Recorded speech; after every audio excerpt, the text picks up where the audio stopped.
Teen saves baby from the screams, pierced through the lazy afternoon air at Clearwater Beach like a knife through silence. Sarah Martinez was enjoying what should have been a perfect family day when her 18-month-old son, Miguel, slipped from her grasp and tumbled into the deep end of the community pool. One moment he was giggling and splashing in the shallow kiddie area. The next he was sinking beneath the surface, his tiny arms flailing helplessly as panic consumed his little body. Sarah's blood-curdling scream froze everyone around the pool. Families stopped their conversations mid-sentence. Children paused their games, and lifeguards who had been distracted by a group of teenagers suddenly snapped to attention. But Miguel was already underwater, his small form disappearing beneath the chlorinated depths that suddenly seemed as vast and threatening as an ocean. The lifeguard on duty, a college student named Brad, was positioned at the opposite end of the fall. The pool, dealing with some rowdy kids who had been running on the wet concrete. By the time he heard Sarah's desperate cries and turned around, precious seconds had already ticked by. He began sprinting toward the deep end, his whistle bouncing against his chest, but the distance felt impossibly far. Sarah herself couldn't swim well enough to attempt a rescue, and her husband Carlos was inside the community center, completely unaware of the unfolding tragedy. That's when he appeared, a teenage boy, maybe 16 or 17 years old, with sandy brown hair and wearing a simple white t-shirt and blue swim shorts, had been sitting quietly on a bench near the pool's edge, reading a book. Nobody had really noticed him before that moment. He seemed to blend into the background like a shadow. But when Miguel hit the water, this mysterious teenager moved with the speed and precision of a trained lifeguard. Without hesitation, without even removing his shirt, he dove into the pool with perfect form. His entry was so smooth it barely created a splash, and he cut through the water like a dolphin, reaching Miguel in what seemed like impossible time. The entire pool area had fallen into that eerie silence that accompanies true emergencies, broken only by Sarah's sobbing and the sound of water being displaced by the teenager's powerful strokes. When he reached Miguel, the boy was already unconscious, his tiny body limp and unresponsive. The teenager scooped him up with one arm while treading water effortlessly, then swam back to the pool's edge with Miguel pressed against his chest. Pool-goers rushed to help pull them both out of the water, but the teenager seemed to need no assistance. He lifted himself and the baby out of the pool in one fluid motion, immediately placing Miguel on the concrete and beginning CPR. His movements were methodical, professional, almost mechanical in their precision.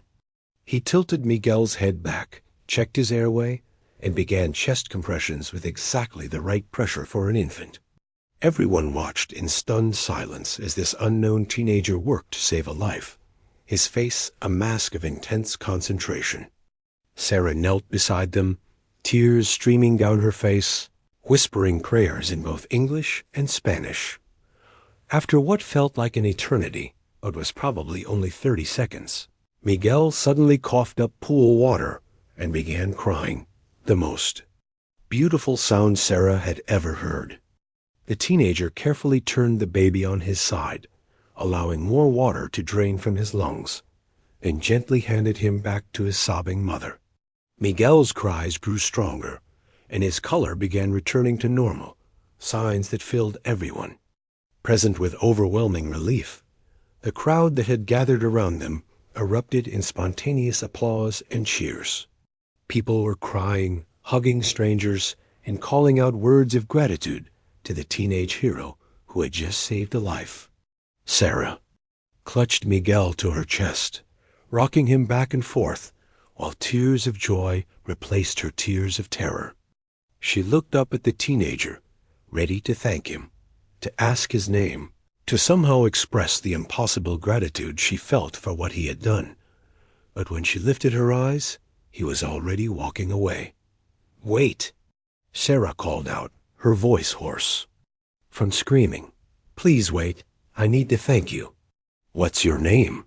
The teenager paused for just a moment, turning slightly to look back at her. His expression was calm, almost serene, and for a brief instant, Sarah could have sworn she saw something ancient and wise in his young eyes. He gave her the smallest of smiles and a gentle nod, then continued walking toward the community centers. "Exit, sir, young man," Brad the lifeguard shouted, finally reaching the scene. "We need to get your information. There will be paperwork, reports to file." But the teenager didn't stop. He moved through the crowd of people who were trying to pat him on the back and shake his hand, somehow managing to slip past them all without seeming rude or dismissive. It was as if he had an invisible force field around him that allowed him to move freely while others found themselves stepping aside. Without quite knowing why, Carlos came running out of the community center, having been alerted by someone inside about the emergency. He arrived just in time to see his wife holding their very much alive son, but the teenager was already disappearing through the main gate. Carlos tried to follow him, pushing through the crowd and running toward the parking lot, but by the time he reached the street, there was no sign of the mysterious rescuer anywhere. "Did anyone get his name?" Carlos asked breathlessly when he returned to the pool area. "Did anyone see where he went? What car he got into?" The crowd looked around at each other with confused expressions. Somehow, in all the chaos and emotion of the moment, nobody had thought to ask the teenager for his name or contact information. It seemed impossible that someone could save a life and then vanish so completely.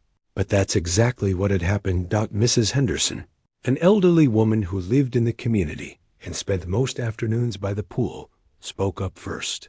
"I've never seen him before," she said, shaking her gray head. "And I know everyone who comes to this pool regularly. He's not from around here." Other residents nodded in agreement.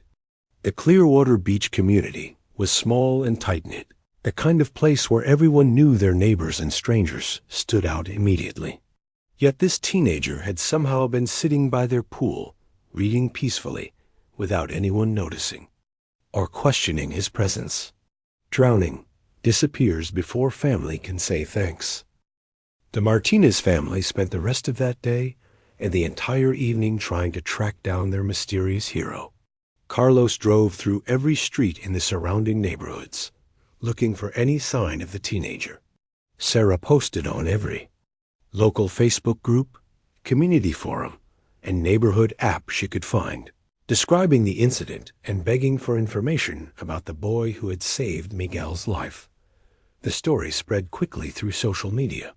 Local news stations picked it up, running segments about the mystery teen hero who had vanished after saving a baby's life.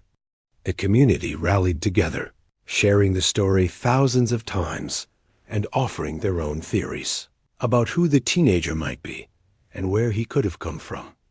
But despite all the attention and effort, nobody came forward with any useful information.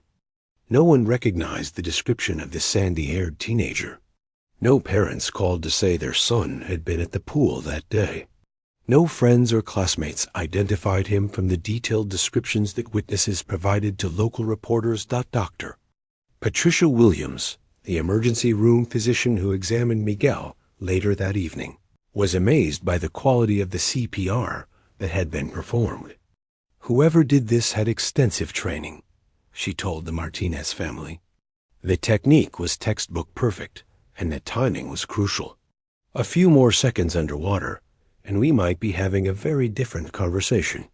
This revelation only deepened the mystery. Where had a teenager learned such advanced life-saving techniques? Why had he been so calm and professional during the emergency? And most puzzling of all, why had he disappeared so quickly without waiting for thanks or recognition?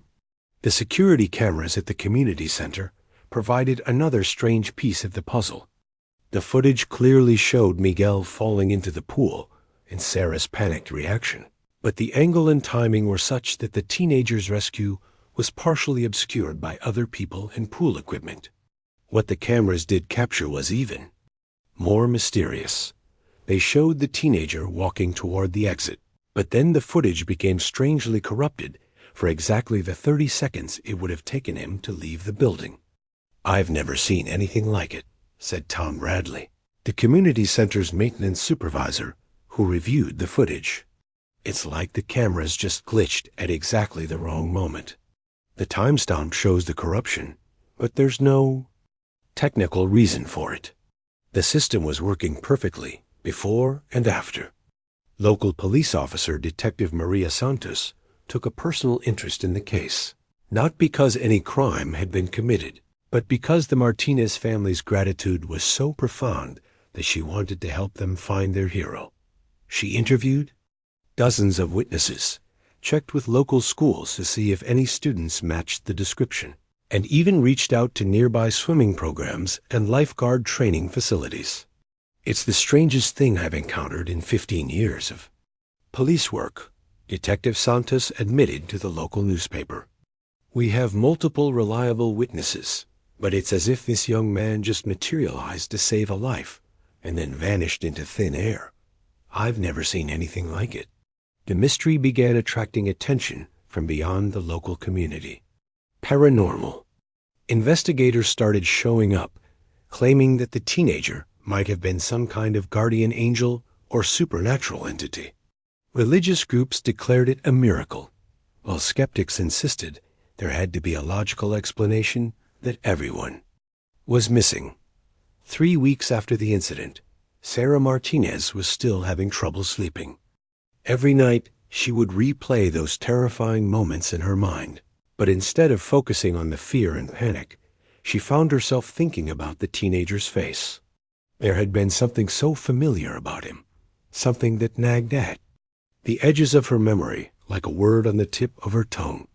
She had started keeping a journal, writing down every detail she could remember about that day, hoping that something would trigger a memory or provide a clue. The way he moved through the water, the confidence in his CPR technique, the serene expression on his face, it all felt significant somehow, like pieces of a puzzle she couldn't quite solve that. It was during one of these late-night journaling sessions that Sarah remembered something that made her blood run cold. She grabbed her laptop and began frantically searching through old photo albums stored on her cloud drive, going back years and years, until she found what she was looking for. The photograph was from a family vacation to this same beach community. 5 years earlier, when Miguel was just a baby, and they had rented a house here for a week. In the background of a casual family photo, barely visible and slightly out of focus, was a teenage boy sitting on a bench by the pool. The same sandy brown hair, the same serene expression, the same white t-shirt and blue swim shorts. But that was impossible. If the photograph was 5 years old, the teenager should now be in his early 20s, not still looking exactly the same age as he had in the picture. Sarah stared at the screen, zooming in and out, convinced she was seeing things or making connections that weren't really there. She called Carlos over to look at the photo, and his reaction confirmed her suspicions. "That's him," he said quietly. "That's definitely the same person. But how is that possible?" They spent the rest of the night going through every photo from that vacation, and the teenager appeared in the background of 3 more pictures, always sitting quietly by himself, always in the same clothes, always with that same ageless appearance. In one photo, he was reading the same book that witnesses had seen him with on the day he saved Miguel. The next morning, Sarah drove to the community center and asked to speak with Mrs. Henderson, the elderly woman who had said she knew everyone who used the pool regularly. When Sarah showed her the 5-year-old photographs, Mrs. Henderson's face went pale. "Oh my goodness," the older woman whispered. "I remember him now. He used to come here when I first moved to this community, and that was almost 20 years ago. He looked exactly the same then as he does in these pictures. I always wondered why he never seemed to age, but then he stopped coming around, and I forgot about him. Mrs. Henderson led Sarah to her apartment and pulled out her own photo albums, filled with pictures from community events and pool parties over the past 2 decades. A mysterious teenager appeared sporadically throughout the years, always in the background, always alone, always looking exactly the same age. I asked him once what his name was, Mrs. Henderson recalled, her voice trembling slightly. This was probably 15 years ago. He just smiled and said I could call him Gabriel. I thought it was such a nice name for such a polite young man. The name sent chills down Sarah's spine. Gabriel, the name of an archangel, a messenger of God, a protector of the innocent. Could it really be possible that something supernatural had saved her son's life? Word of Sarah's discovery spread through the community like wildfire. The photographs provided undeniable evidence that the mysterious teenager had been appearing in the area for at least 20 years without aging a single day. Local churches began holding special services, with pastors declaring that a guardian angel had walked among them. The story attracted national media attention, with news crews arriving from major networks to interview witnesses and examine the photographic evidence. Dr. James Morrison, a professor of religious studies at the nearby university, became fascinated by the case. He spent weeks interviewing longtime residents of the community, and the stories he collected were remarkable. Over the past 2 decades, Gabriel had apparently appeared at moments of crisis, always helping those in need before disappearing without a trace. Mrs. Chun, who had lived in the community for 18 years, remembered Gabriel pulling her elderly husband from their burning garage during a fire in 2010. The fire department arrived to find Mr. Chun safely outside, coughing but alive, with no memory of how he had escaped the smoke-filled building. The Johnsons recalled Gabriel appearing during a severe thunderstorm in 2015, when their 10-year-old daughter had been trapped under a fallen tree branch. They found her sitting safely beside the tree, completely unharmed, with no explanation for how she had been freed from the heavy branch that had required 4 adults and a chainsaw to move. Perhaps most remarkably, the community's former lifeguard, David Park, remembered Gabriel from his own teenage years in 2008.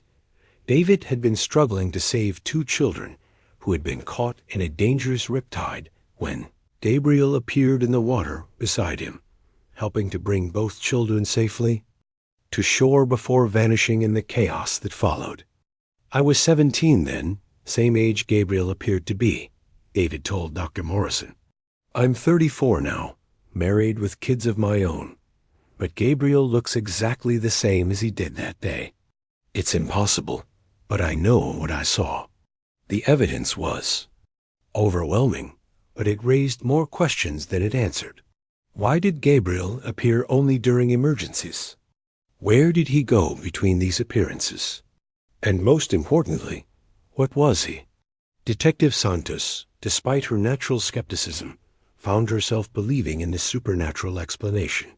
I've investigated every possible angle, she told the growing crowd of reporters. There's no record of anyone matching Gabriel's description in any database. No birth certificate, no school records, no social media presence. It's as if he doesn't exist in our world, except when someone needs saving. The Martinez family became the center of a media storm, with interview requests pouring in from around the world. Sarah found herself torn between wanting to share their story and protecting her family's privacy. But she felt a responsibility to tell people about Gabriel, to let the world know that miracles still happened. I don't care if people think we're crazy, Sarah told a national news reporter. I know what I saw, and I know my son is alive because of Gabriel. If sharing our story helps even one person believe in hope again, then it's worth it. The community center installed a memorial plaque by the pool, thanking Gabriel for his years of service and protection. People began leaving flowers, candles, and handwritten notes expressing their gratitude. The pool area became an unofficial shrine, attracting visitors from around the country who came hoping to catch a glimpse of the mysterious guardian. But Gabriel himself remained absent. Weeks turned into months, and despite the constant vigil kept by believers and curiosity seekers, he didn't appear again. Some people began to doubt the story, suggesting that mass hysteria and wishful thinking had created a modern myth. Others maintained their faith, insisting that Gabriel would return when he was needed most. 1 year after Miguel's rescue, the Martinez family returned to Clearwater Beach for a memorial service they had organized to honor Gabriel and all the lives he had touched. The community center was packed with people whose lives had been changed by encounters with the mysterious teenager, as well as those who simply wanted to be part of something miraculous. Sarah stood at the podium, holding 2-year-old Miguel in her arms, looking out at the crowd of hundreds who had gathered. She had prepared a speech, but as she looked at all the faces filled with hope and wonder, she decided to speak from her heart instead. "A year ago, my son was drowning, and a stranger saved his life," she began, her voice carrying clearly across the silent crowd. But Gabriel wasn't really a stranger, was he? He's been protecting this community for decades, appearing whenever someone needed him most. He's proof that we're not alone in this world, that there are forces of good watching over us. As Sarah spoke, she noticed a familiar figure sitting quietly in the back row.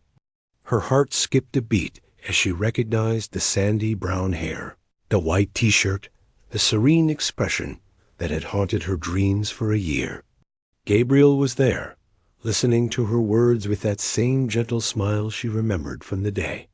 "He saved Miguel." She paused mid-sentence, and several people in the crowd turned to see what had caught her attention.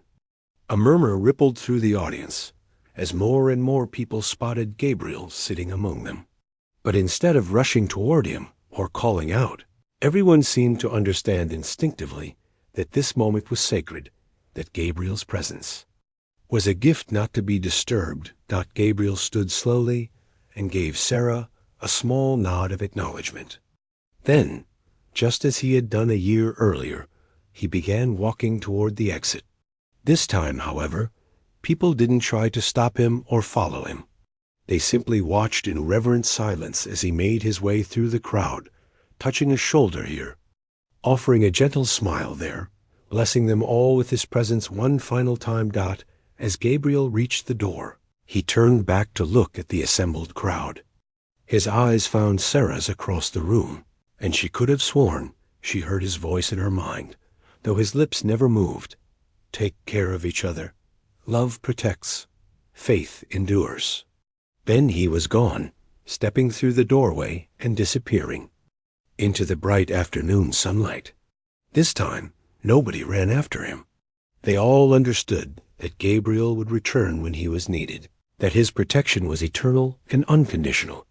The memorial service continued with testimonies from those Gabriel had helped over the years, creating a tapestry of miracles that stretched back decades.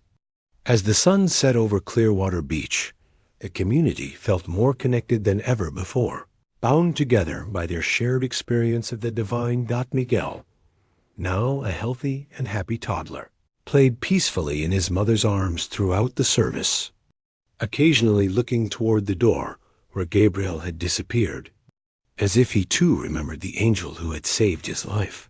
If you've been moved by Gabriel's story of selfless heroism and mysterious protection, make sure to subscribe to our channel for more incredible true stories that will restore your faith in the power of good in this world. Hit that subscribe button and ring the notification bell so you never miss these amazing tales of hope, courage, and miracles that happen all around us.